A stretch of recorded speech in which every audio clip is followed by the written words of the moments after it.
دي سناكس صحية معمولة بالرايس كيك، بس إيه حدوتة، هي مش صحية أوي بس إحنا هنمشّيها صحية. عندي رايس كيك هنبدأ نحط في بولة ونبدأ نكسّره بإيدينا أو بأي حاجة، بعد كده هنحط عليها 3 معالق أو 4 معالق من اللوتس، واللوتس ده أنا اللي عامله، لو عايزينه قولوا لي نزّل يا حدوتة.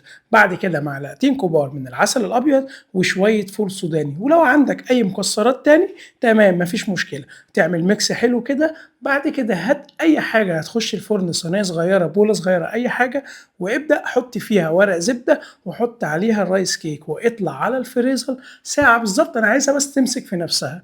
بعد كده عندي شوية شوكولاتة تجيبها بالبندق، تجيبها من غير سكر، كده المطبخ بتاعنا والأكلة بتاعتنا وما حدّش ليه حاجة عندنا. هنبدأ نحُط الشوكولاتة على حمام بخار لحد ما تسيح بالشكل ده، وهات الرايس كيك من التلاجة، ابدأ حُط عليه كده الشوكولاتة وافردها كويس، وقبل ما الشوكولاتة تنشف هتبدأ تحُط عليها رشة من جوزة الهند، واطلع تاني على الفريزر بالضبط ربع ساعة، هتطلع معاك الشوكولاتة جامدة والرايس كيك جامدة وحاجة آخر دلع. أنا شايف اللي هي سناكس سهلة، هتبدأ تقطّعها مكعبات كده وكُل لك مكعبين كده قبل ما تروح الجيم، بعد ما تروح الجيم يا باشا أكلتك ودلعها. أنا كده خلّصت حلقة النهارده، اعمل save للحلقة دي عشان هتحتاجها لو ناويين تنزلوا تمرين. سلام.